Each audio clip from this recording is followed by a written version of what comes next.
Welcome to the Health, Habits, and Epic Living podcast. I'm your host, Dr. Sherry Price. The goal of this podcast is to educate and enable empowered women to take the next step towards achieving their health, wellness, and lifestyle goals. Let's get started. Hello, friend. This is episode 200 of the podcast. What? Oh my goodness. I am so excited about episode 200. I can't believe we're here. I can't believe it's happening. It's episode 200, and I'm so proud of myself, so excited that you've been with me on this journey to living a more healthy and happy and epic lifestyle. And I'm just overjoyed. I'm just so overjoyed right now in this moment. And I just want to breathe and take it in, because this was a podcast that I had a lot of nerves to start, and I started it. And I'm just so excited that I keep showing up for myself. I keep showing up for you and pouring into you all of the knowledge that I've gained on my journey, and hoping it helps you to up-level your health and your habits and your lifestyle so that you can feel more epic in your life.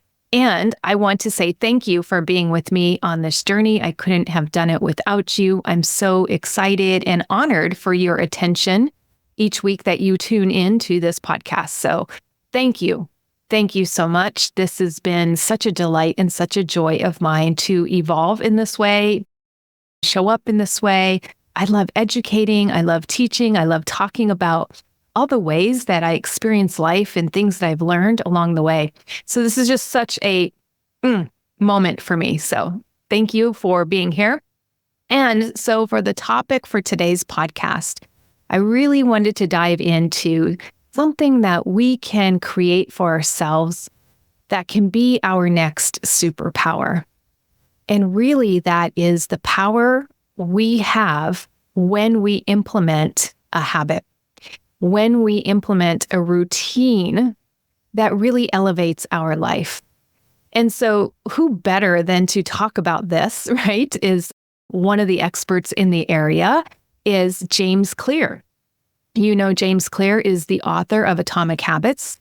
And this book, according to Forbes magazine, earlier this couple months ago, had talked about how 20 million copies of this book have been sold since its publication 5 years ago, and is really a book that really breaks down how habits are formed. And he gives a nice outline and a great way to look at implementing habits. And I just think his wisdom that he shares in his newsletter is just packed full of excellent words to live by, and really elevates, I know, my lifestyle. And I often post James Clear's quotes inside of the Epic You membership to the ladies, because I just find them so motivating, so inspiring. And he really is a great deep thinker that presents information in a way that really resonates with my brain. So upon reading his book, it found it helpful in the strategies that he's given to implement habits. And I'm also going to talk about what I've learned along the way in implementing habits as well. So one of his quotes that he's really well known for is, "You do not rise to the level of your goals, you fall to the level of your systems." And if you've ever watched any of his talks, you know, he talks a lot about habits, but what he's really getting down to, and what he really says in his talks, is like, I talk about habits, but I'm really talking about the systems in your life. Because when you have the systems set up, the habits just are more easy to do. And I love how he breaks down in his book, you know, the 4 principles he finds that is good for following to implement a habit, right? So he's really focusing on the system. He talks about making it obvious. He talks about making it attractive. He talks about the habit when you're trying to implement a new habit is to make it easy, right? Doing a hard thing is much harder. How can you make it easy or easier? And he also talks about making it satisfying. Because one thing we know about habits is when they are satisfying, we want to keep doing them. right? There's an element of reward. There's an element of like, that was satisfying. I want to keep doing it. So I really appreciate his framework. I really appreciate his work and his body of work that he continues to pour and put out into the universe for all of us to gain expertise on. But that quote in particular, I want to break down a little bit more and give some more structure on how to implement good habits in your life. Now, before I do that, I wanted to come back to why this is so important. When I first started this podcast, it was called Drink Less Lifestyle. And I loved that name because drinking less, no matter where you're at, right? Just by drinking less, 1 glass less a week, a couple of glasses less a week, whatever it is, drinking less, you are ultimately benefiting your life. You're benefiting your health, you're benefiting your relationships, including the relationship with yourself, right? We don't really see a positive benefit to over drinking or having too much alcohol in our life. And what I liked about the word lifestyle is what I really wanted to mean by saying lifestyle is that this is not just something you do for a 30-day challenge or just something you do short term, but this is something that you incorporate long term into your life. It becomes your new lifestyle. It becomes the new way you show up in your life. So I loved Drink Less Lifestyle. And I'm not about just everybody needs to be abstinent. I think there is room for gray area drinking or people that still want to have a drink now and then. I think there is social connection that comes from that. I think there is a way you can still imbibe and it doesn't have to take a direct hit on your self-confidence, your health, as long as it's kept in a certain quantity. So I love to Drink Less Lifestyle. But then I was thinking, I really felt that I wanted to make a bigger change and change the name of the podcast to what it is now, Health Habits and Epic Living. Because when we focus just on drinking, we could get siloed in our thinking, right? We could become just thinking about, the drink. And what I find for some people, and what I found for myself, is the more I focused on what I couldn't have, the more I wanted it. And so it made sense to me to rename the podcast to Health Habits and Epic Living because essentially by living a drink less lifestyle, you are developing greater health, better habits, and more epically living, meaning you are embodying you. And there's not much that's holding you back, meaning a hangover that's holding you back, or avoiding conversations because you keep drinking because it's so uncomfortable to have a difficult conversation. Because if you just had that one difficult conversation and said what you wanted to say, your life would change, overnight. It could from that difficult conversation that you may be avoiding. And alcohol just doesn't allow us to access our emotions, right? It kind of numbs them. It kind of dilutes the negative emotions. So we really get in this place where we're not taking action and we're tolerating that thorn that's in our side, right? We're tolerating that pain and we're allowing it to be there. So it just felt like, oh my gosh, when you drink less, you open up this whole new world, a whole new world of better health, a whole new world of better habits, and a whole new world of better living. And so I loved that aspect of drinking less. And that's why I changed the name of the podcast. Because yes, it's centered solely, mainly around drinking, not solely, mainly around drinking. But this could apply to many things that we overdo in life. It could apply to pornography. It can apply to gambling. It can apply to overworking, as I've used many examples, and overeating. And so all of these things that we do too much of something that is jeopardizing our health, that we are making more of it into a habit instead of less of a habit, and it's actually detracting from our life. These are the things we really want to be on the lookout for so that we can curtail them, so that we continue to build the habits and the health that we really want that make our life more epic. There's nobody who has an illness, particularly a chronic illness, that doesn't wish they didn't have it, right? You really take for granted your health when you're young, or when you have your health. But when your health starts to fail or chronic conditions start to come into your life, that's when it becomes really important, right? Or more important. And I find that a lot of people then have that time to make a change because I notice I'm heading down the direction of a chronic illness, or I have a chronic illness. And now what can I do to make sure it doesn't get worse? Or is there anything I can do to prevent it from continuing on or even reverse it? And so coming back to what James Clear says, you do not rise to the level of your goals. Yes, we all want to be healthy. Yes, we all want to be the most epic versions of ourselves. So we don't always rise to that because we fall to the level of our systems. And so I'm going to dive into that a little bit more on this podcast. So thinking about that, our systems that we fall to, right? So if we don't have good systems, good habits, good routines in place, it's very easy to just fall off. Very easy to say it's too difficult. Very easy to say, well, I haven't gotten that structure in place. So I keep noticing I keep failing or keep trying again and not making enough progress. So I really love that quote. And so one of the things that makes us successful when we're setting up our habits and being the CEO of our habits, that's really what I want for you. That's what I want for me, is really to be the CEO, really in the driver's seat of our habits. For so long, I didn't feel in the driver's seat of my drinking. It felt like it was something I just did. It was on autopilot. It kind of took over at that 5 o'clock-ish hour. And there I was off running with the drink in my hand and not knowing I had the power within me to change that.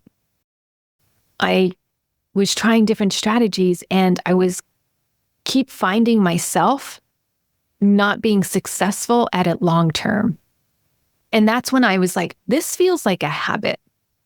And really by researching that, all the information there is on habits out there, looking at alcohol as a disease, yes, I understand that, but that didn't give me the exact tools that I wanted and the exact apps. I tried some of the drinking apps, and yes, they were beneficial again for a short period of time. And I love that they're available and I love all the work that they're doing. But it wasn't until I really understood the habit cycle and how to break that and then how to institute different habits that I really understood that this is not a short-term thing. I'm in it for the long term.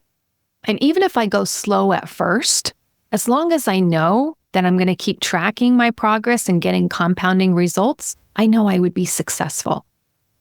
And when I started doing it this way, as many of you have told me, when you listen to the podcast, you get help on your drinking just by listening to the podcast. And I'm so grateful for that. And I'm so appreciative that you've gotten that result. But it's really these tools that you implement that get you the slow change, right? You're drinking less. Maybe you're drinking 25% less or 50% less. And then you continue to build on that and you continue to build on that. And there's where I found my journey was exactly that. By starting with a little less and a little less and a little less and a little less. And, now to the point where I hardly want it. I really hardly want it. And it's just amazing to me how the brain changes when we do things from a thought perspective, from a mindset perspective. Our mindset can really change. Changing your behavior without changing your mindset, I oftentimes see people just keep relapsing or keep falling back and keep falling back. And because they keep thinking the same way about the alcohol, or about the food, or about the sugar, or about overworking, whatever their vice, if you will, call it that, whatever their vice is, if they're not changing their perspective on that, if they're not getting that mindset shift, if they're not doing that inner work, I find that you can't sustain the behavioral change long term. And so that's why I think for this podcast, I really wanted to talk about this habit change. What it takes, where to start, how to get started. If maybe this is one of the first podcasts you're listening to and you haven't had all the knowledge and the tools that I've given on other podcasts yet. But really diving into this and saying, okay, if now I'm really committed to doing this, what are the steps I need to take? So to be the CEO, you first need to recognize what it is you want, right? And I think that part is really important. So you get to decide what habits you want. You do. The alcohol is not going to be there if you don't want it to be there. The alcohol is not going to jump out of the fridge and pour itself into a glass, right? Unless you command it to, right? Unless you go to it and initiate. So just knowing that you are in the driver's seat, you are the powerful one, you are the one that gets to be intentional with your choices, I think makes such a huge, huge impact and really motivates people. You know, when somebody tells me I'm powerless or I need to do this, this, and this because, you can't be trusted or you can't seem to do it on your own.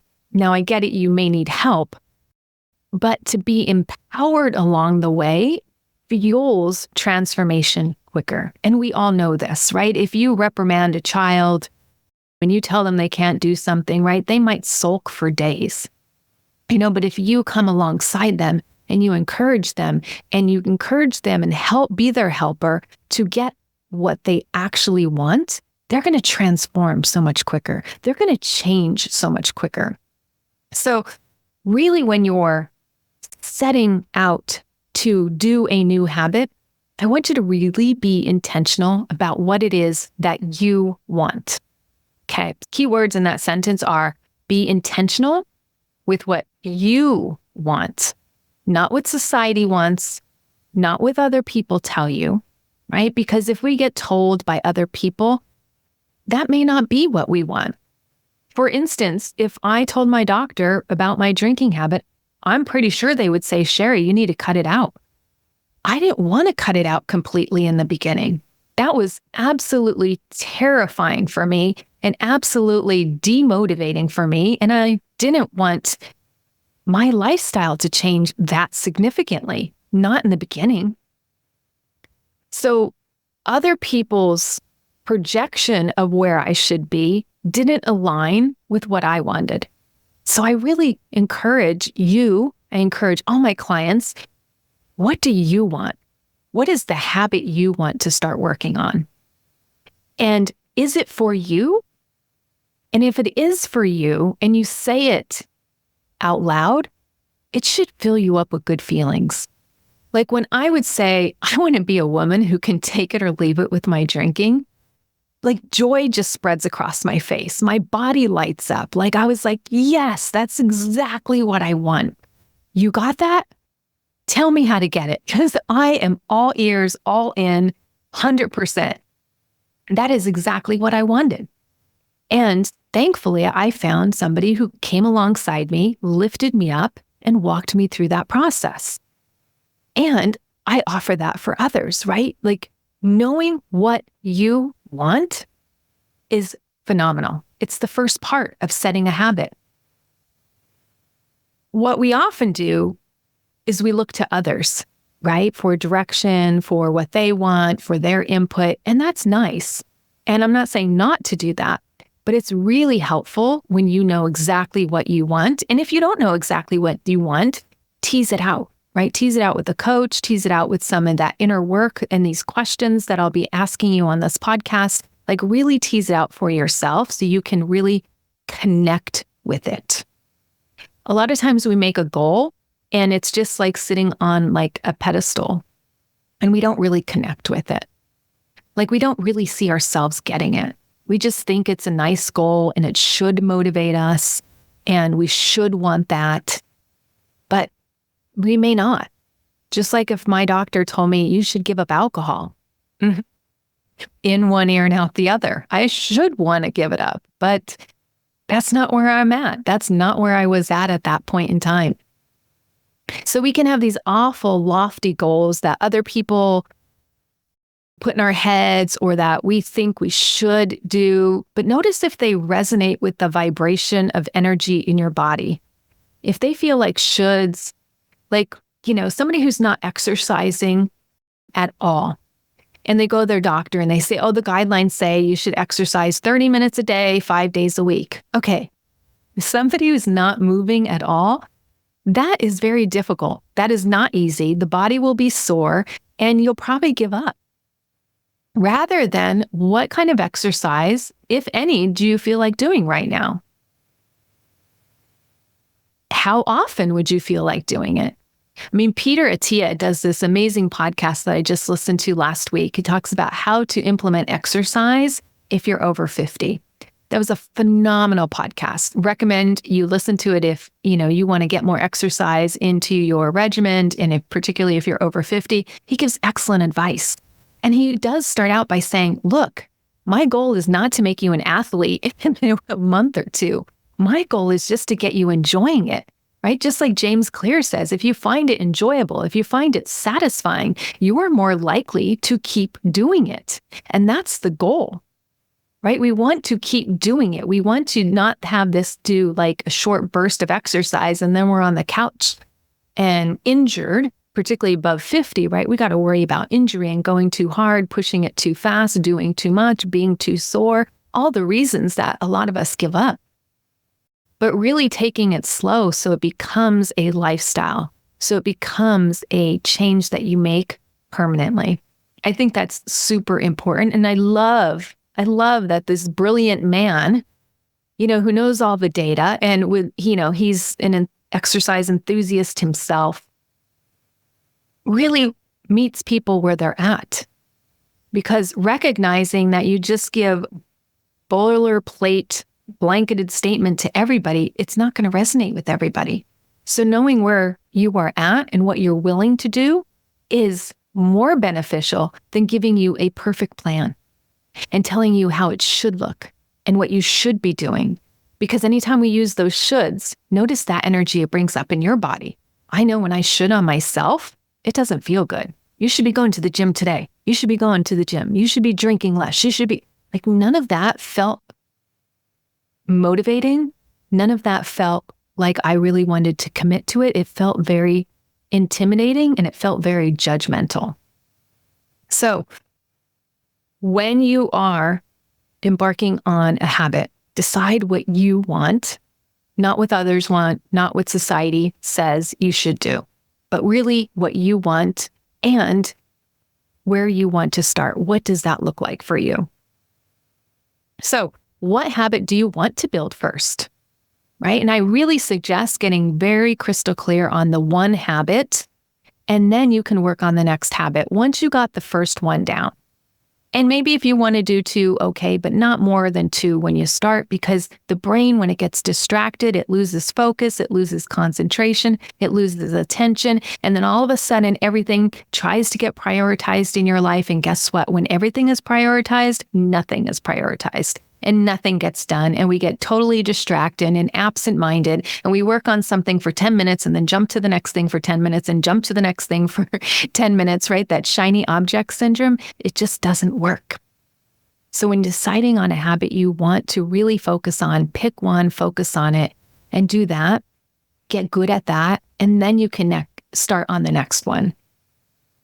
All right, so being intentional about what you want, I think, is a key place to start. Next, after you know what you want, and when you say it out loud, I want to be a woman who can take it or leave it. And if that brings a smile to your face, if that feels joy in your body, if that feels warm emotions going on, you've landed on a good one, right? If it's bringing up negativity, if it's bringing up shame, right? Really look at that and see if there's a different way you can phrase it that doesn't bring up any negative emotions. Next, you want to start to expand that. So I'm going to call it expand your awareness. So now that you can take that habit and match it to a value, a core value you have.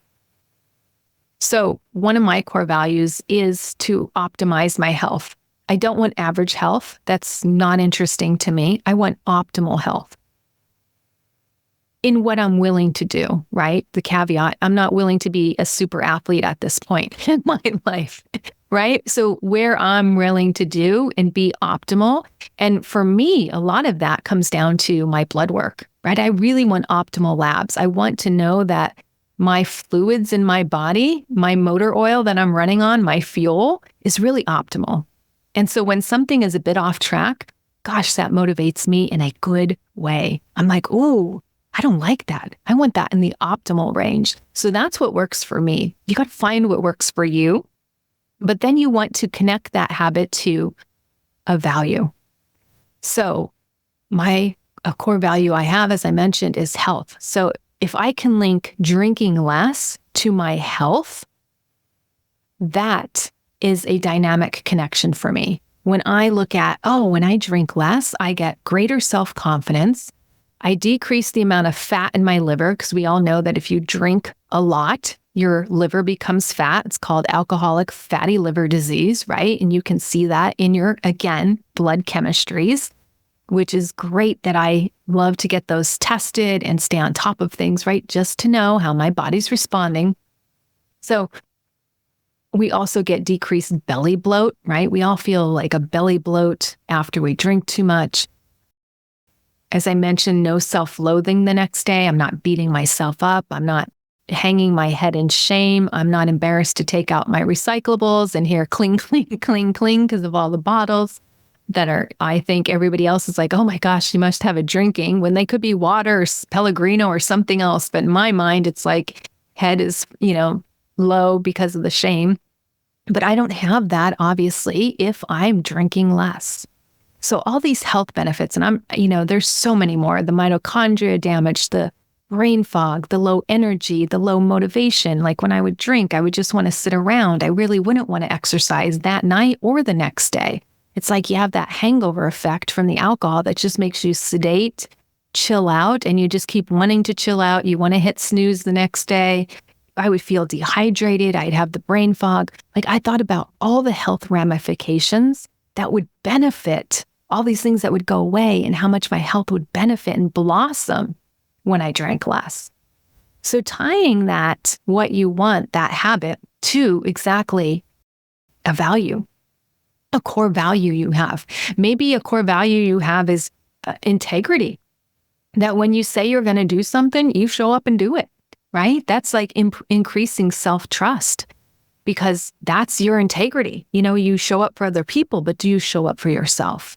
So that could be looking at that core value, and that will increase your desire to get this habit, to keep working towards this habit. Because no matter how easy it is to get this habit, it still requires work, right? We know that. There's still effort to be involved, no matter how hard or how easy, doesn't matter. There's still effort. So I just like to say there's going to be some effort to putting in a new habit, because my brain's going to have to work at it, because it's not on autopilot right now, right? That's the definition of a habit. If it was already on autopilot, I wouldn't have to work at it. Like I don't have to work at my drinking now, right? It's just on autopilot, which is wonderful. And my brain's like losing desire for it as months go by. It's like, I really prefer life without it now. So it's so amazing to see that your brain clicks and clicks and clicks and clicks, and still takes, by efforting and putting in the effort, your brain changes, your perspective changes. So what value does this habit link to? That's an excellent question to ask yourself as you're wanting to do a new habit. What value does this habit link to? Now, there's a quote by Susan David that I really find meaningful in doing habit work. So she talks about how successful change usually emerges from internal aspiration, not external pressure. So there's this push-pull strategy in psychology, and I think I've talked about this on a previous podcast called the avoid theory or the approach theory, right? So it's push-pull. So when you're trying to avoid something, you don't want to do it. You kind of just push it away. And that is like an external pressure. An internal motivation or having an internal aspiration to do a habit is when you're having this pull, like I'm being pulled towards the gym. I'm being pulled to do this habit. And that's going to lead to change quicker. And that's what people in the habit space and in the psychology space says that leads to behavior transformation quicker, is if you are internally motivated versus externally having pressure. So going back to my example with the doctor, right? If a doctor says you should give up drinking, that's going to be external pressure. Rather than me saying, oh, I want to be a woman who can take it or leave it with alcohol. Like that was motivating. And that came from within. And those were the words that my brain and my body connected with, right? Because my brain would say it, my mouth would say it, and then my body would light up, right? There'd be a smile on my face and I'd be like, yes, that's exactly what I want. And that's becoming internally motivated. So when you can become internally motivated and not require external pressure, that's where the magic is. That's when your habit can start clicking, and taking on a faster approach to change. So I also put it this way too when I'm coaching clients. If I hear them saying, I have to, or I should, I know that they are coming at it from, they're trying to push themselves along the way.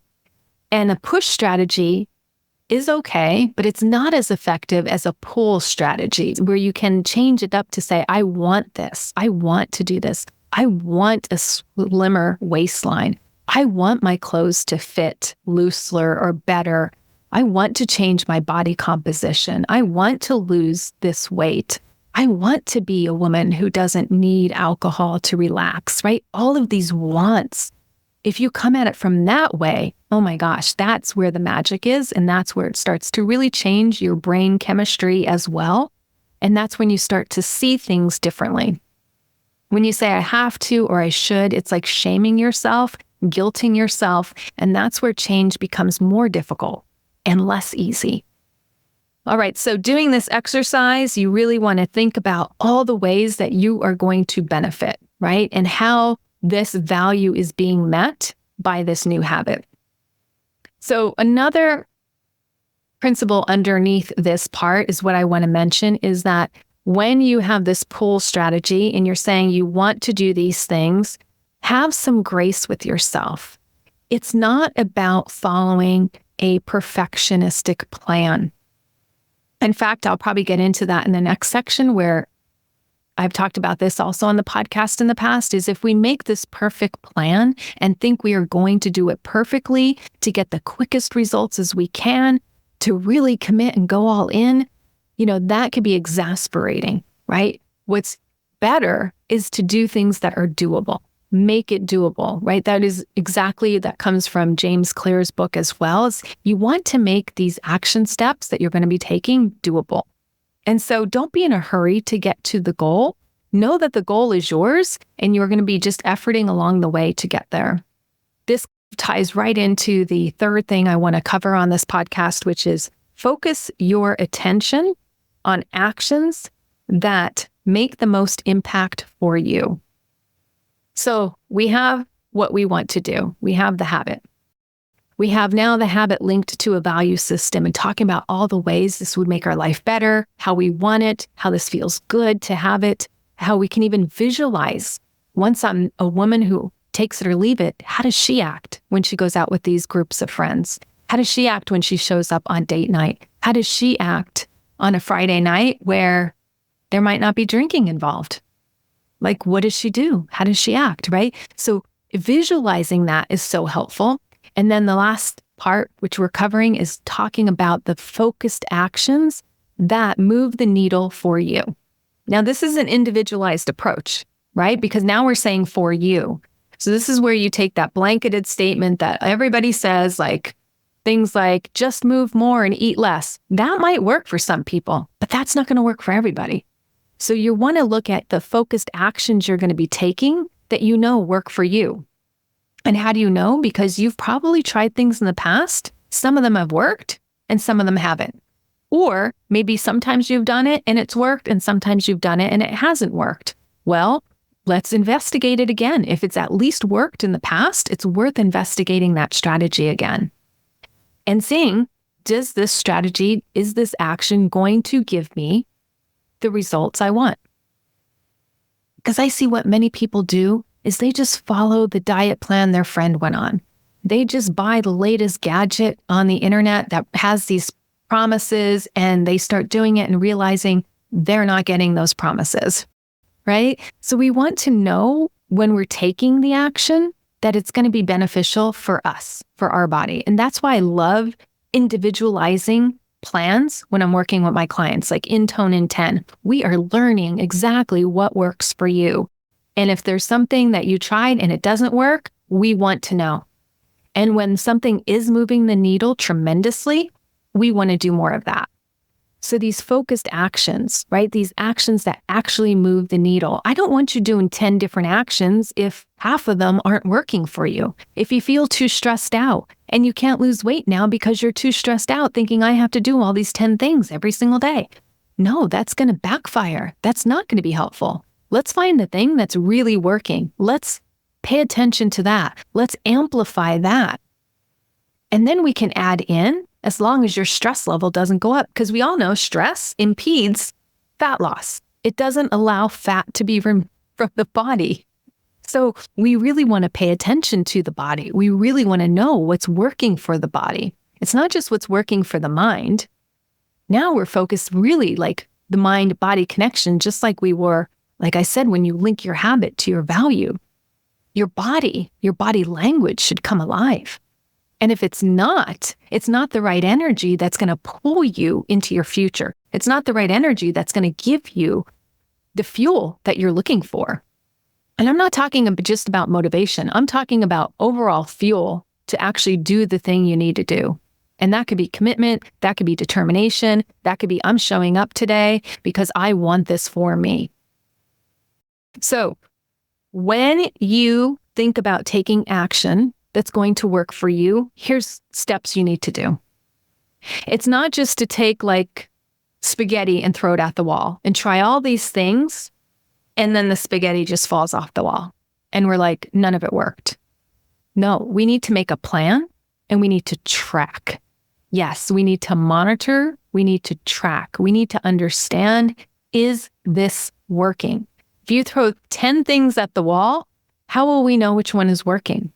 So I really love to test these individually, because then we're going to really know, and we can know just in a matter of days. We don't have to wait months and months, right? We can know in a matter of days if something is working.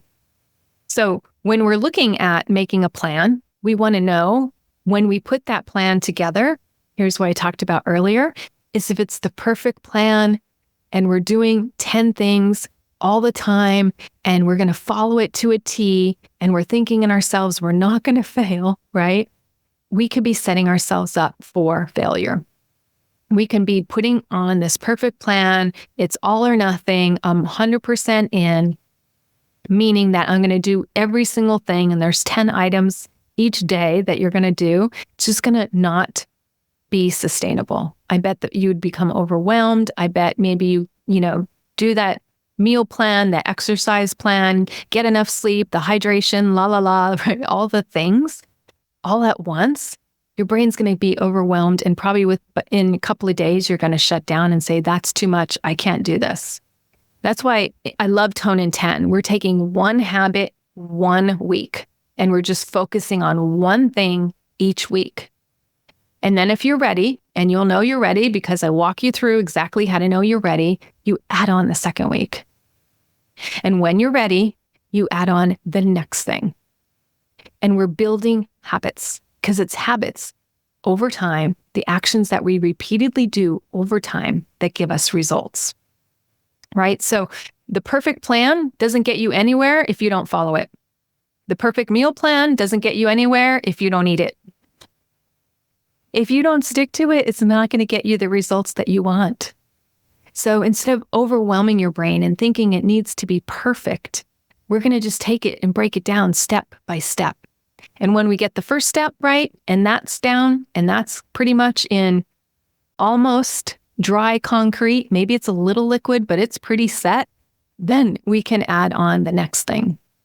And that's what I really love, because then it's doable. Then our brain finds it easy. Then our brain doesn't feel overwhelmed. Then our brain feels good because like, oh yeah, I did this one change all week. Yeah, I'm ready for more. Right? That's a different energy when you're going after something. And that's the energy that leads to lasting change. Otherwise, if you throw too much, it's paralyzing for a lot of people. They may be able to carry it out for a day or two, but then they get exhausted and it just feels like too much and life gets in the way and things happen and then they give up. So let's say you want to do the habit of starting an exercise plan, right? Please don't put down you're going to exercise 5 days a week, 2 arm days, 2 leg days, and a HIIT exercise in between, right? Because if you haven't been exercising and you go that aggressive, not only may you injure yourself, but you're not adding any days for recovery for your body, and your body just won't be able to do that if it's been in this sedentary state for a long time. So we want to make sure that we're practical, we're smart about it, and that it's doable. And that's where I find that having a tribe around you, having a coach with you, that's why personal trainers are so effective. Not only are they your accountability partner, but they're also people that are like, okay, they can tailor the regimens, the workouts, everything that you're doing to how you're feeling that day. It's real time. And that's why I love coaching so much, is coming alongside women and saying, okay, where are you at? Where are we getting wins? What's feeling difficult? And we may need to modify. And giving yourself permission, right? Sometimes we look to others to give us that permission, and that's okay. Make sure you just have somebody who's going to give you that permission and that level of support. And don't be, evil to yourself in that time. You may need to pivot, and pivoting could be what keeps you going, what keeps you following that new habit. All right, my friends. So I think it's very important to do this last strategy and track. Is it working? Is what I'm doing giving me results? How do I feel? Do I feel tired? Do I feel sluggish? Do I feel overwhelmed? Is this really working for me? Because when we don't measure, when we don't track, we won't really learn. That's why I love reflection so much, is looking back on the week and saying, what worked? Where did I feel amazing? And is there anything I can tweak in the upcoming week so I can continue to still feel amazing? And is there anything I need to let go of because it's not feeling amazing or good in my body right now? And when we can fine tune that and keep adjusting and keep pivoting, that's the secret sauce to life. And that's what's really going to make this and sustain this as a routine and a set of actions that we continuously, repeatedly do. And it's who we become. What we do is who we become, is how we show up in the world. And it makes us so proud when we do that hard work for ourselves, when we invest in the effort that it's required to do the things that keep us healthy, that keep us fit, that keep us strong, that keep us energized, that keep us functioning as best as our bodies can in this phase of our life. All right, my friend, that's what I have for you today. Love being with you. Thank you again for being with me on this journey of this podcast journey, and I will see you next week. Thanks for listening to the Health Habits and Epic Living podcast. If you're ready to take the next step to improve your health, wellness, and lifestyle goals, head over to www.epicyou.com and sign up for my weekly newsletter. Again, that's EPICYOU.com. Please note that the information in this podcast is for educational purposes only and does not constitute medical advice.